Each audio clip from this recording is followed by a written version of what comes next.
الله الرحمن الرحيم.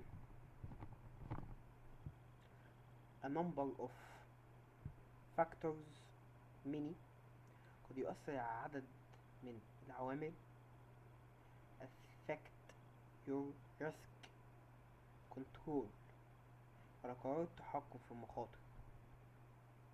بتاني كده بسم الله الرحمن الرحيم. A number of factors many affect your risk control. كلمة factors معناها عوامل، many طبعا عديد، affect يؤثر، you risk على الريسك بتاعك. كلمة affect معناها يؤثر، قد يؤثر عدد من العوامل على قرار التحكم. control decision معناها قرار، decision يعني قرار. such as مثل،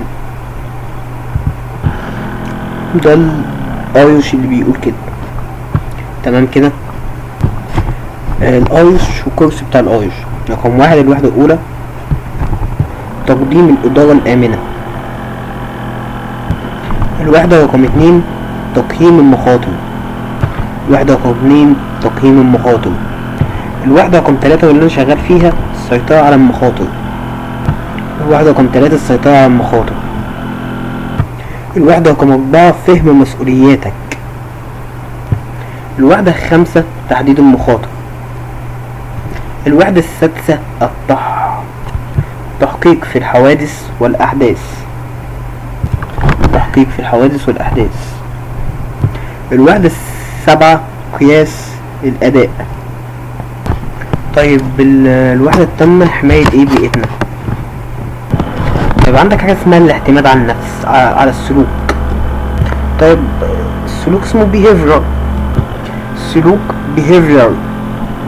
الاعتماد relation او relation الاعتماد.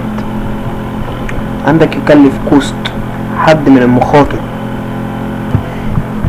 reduction of risk.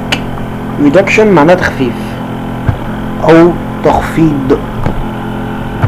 عندك رقم 1 عدد الاشخاص الذين تحاول حمايتهم. number of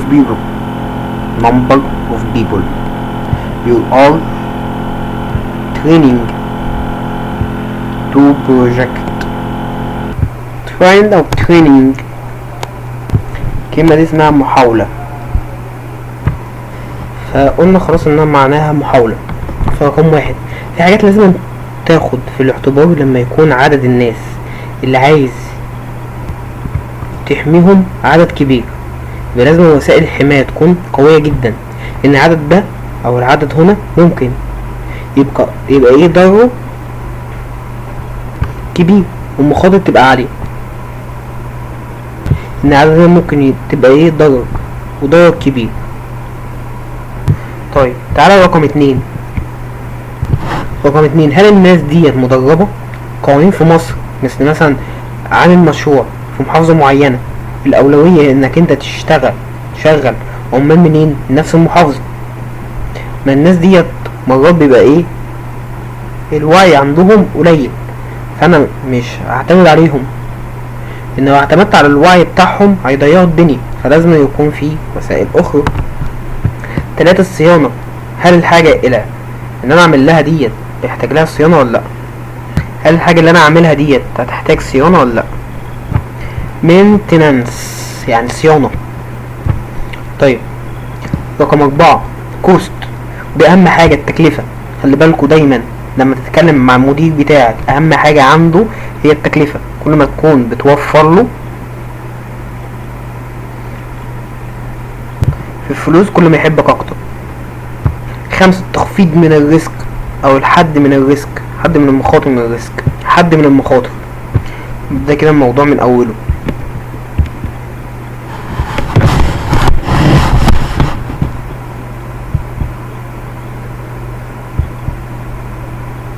طيب هنقلل المخاطر، هي كانت 5. هنقلل المخاطر، فانا عامل توازن ما بين هذه الاشياء. انا اعمل توازن ما بين هذه ايه الاشياء. بيقول لك ايه؟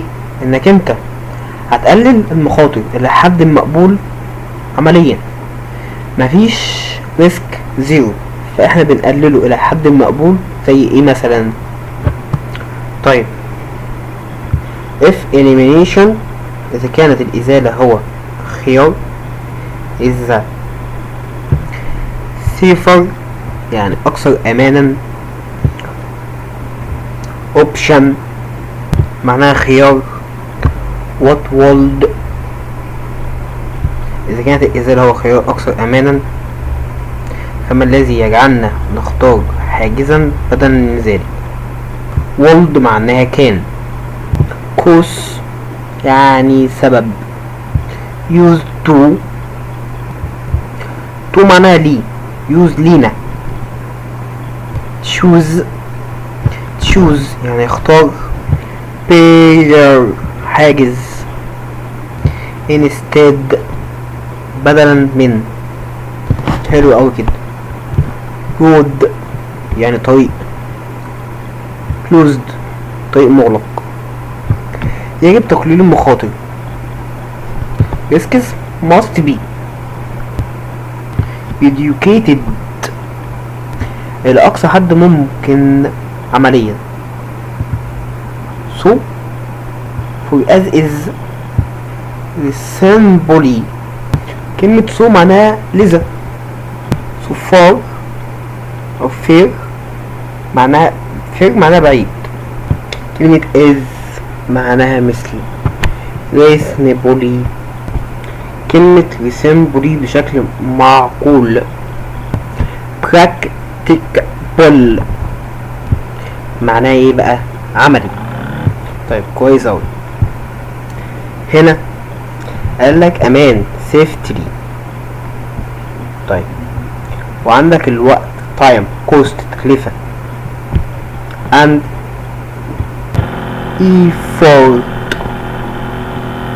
effort معناها جهد. قالك زي ايه مثلا؟ انا استفدت قد كده، بقلل المخاطر قد كده، بس صرفت وقت وفلوس ومجهود قد كده. انا اتكلمت في استفادة، واتكلمت في وقت، واتكلمت في فلوس، واتكلمت في مجهود، بمجهود قد كده. بص ايه رأيكم بقى في الفرق في ده؟ ما ينفعش طبعا. لكن لو انا استفدت قد كده وصرفت قد كده، يعني انا مثلا الاوضه دي فيها تلفزيون، ده كمبيوتر، بس هما الحاجات دي اللي ايه اللي هما هو ليهم قيمه، سعرهم 20,000 جنيه. وما انا اعمل نظام اطفاء في الاوضه بيكلفني 20,000 جنيه عشان احمي بيهم 20,000 جنيه. ينفع يعني؟ عشان كده لازم يبقى في توازن بين تقليل المخاطر وبين التلات حاجات اللي موجودين تحت دول. تاخد وقت قد ايه، كوست تكلفة، دي اهم حاجة. فانا كلمة تقليل المخاطر دي عندي مهم. كوست التكلفة ده اهم ايه حاجة، هتكلف قد ايه، وايفورد مجهود، هتاخد مجهود قد ايه لغاية ما تخلص. ده جدول هنظبط الارقام فيه من 20 ل25. ده ستوب عندك من 20 ل25، عندك من 8 ل12. خلاص ظبطنا ارقامنا من 20 ل25، ومن 3 ل6، ومن 1 ل2. هنشرح الحتة دي. الارقام دي عندي ثابتة مش هتغير، فانا اعمل ايه؟ بعمل اول قيم الريسك بطريقة تحديد الاحتمالات والشدة، وبناء عليها بقارن باللي موجود عندي. طلع مثلا كام؟ طلع 8. طب ال8 ديت وضعها ايه؟ الفالويشن بتاعه ايه؟ هل هي في الاخضر ولا في الاصفر ولا في الاحمر ولا ايه بالظبط؟ طبعا في الاصفر ده كده الفالويشن بتاعه وصل الفرق بين الاتنين. طيب هشرح من تاني. القيم الموجودة على اليمين ديت محدودة من قبل ما اعرف ايه خطر، من قبل ما اعرف ايه هو الخطر. طيب الشرح عندي اقل من 1 ل4 ان هو قيمة مقبولة acceptable. تمام. ماخدش اكشن زيادة من 5 ل9 مناسب، بس المرة اللي جاية هحاول احسن الدنيا من 10 ل16. يعني ممكن نعدي، بس هديك وقت صغير عشان تعدل، او تبدأ تعدلها. من 17 ل25 قيمة غير مقبولة. مش هستنى ان الراجل يشتغل لبكرة. انت ايه، هتوقف دلوقتي حالا، تاخد اجراء فوري. تمام. كام الريسك بتاعت الاخضر ده قد ايه؟ هنا انت اللي بتحددها، انت اللي بتعمل ايه استيميشن. ليه استيميشن؟ بشوفه مقداره قد ايه. يعني هادي مثلا احتمالية 1 2 3، هادي الشدة 1 ولا 2 ولا 3، عشان في الاخر اضربهم في بعض ويطلع لي كام الريسك. انا دلوقتي طلعت الريسك اسسمنت استيميشن. ريسك استيميشن طلع الاحتمالية 3 والشدة 4، يبقى الريسك 12. هي 12 ديت قيمة عالية ولا متوسطة ولا منخفضة؟ يعني تقسيم النتائج بتبقى evaluation ام وضع النتائج estimation. اما وضع النتائج estimation وضع ايه بالنسبة للإيفالويشن؟ فالإيفالويشن ده بقارنه بحاجة تانية، بقارنه بالايه، بالستاندر، بقارنه بمرجع تاني. انا كده شرحت المقارنة اللي احنا قلناها بتاعت الجزئية دي. الجزئية دي قديمة كنا شرحنا.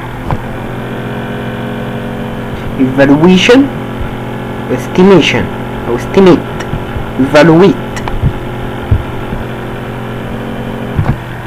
دول 5 درجات للريسك. تمام، حلو اوي، جميل خالص. انا في كده كمان اخضر، هو في ناقص حاجة من 5. يعني ثواني اظبطها. احنا كده ظبطنا ارقام وظبطنا حبة حاجات كده. هنشتغل على هذا الوضع، هو ده اخر وضع احنا اشتغلنا عليه وهنشتغل عليه. دول 5 درجات الريسك اللي باللون اخضر ده، من 1 لغاية 6. من 1 لغاية 6 بنعتبر الريسك المقبول. لازم تيجي من الإدارة العليا تحدد لك يا فلان الريسك المقبول عندنا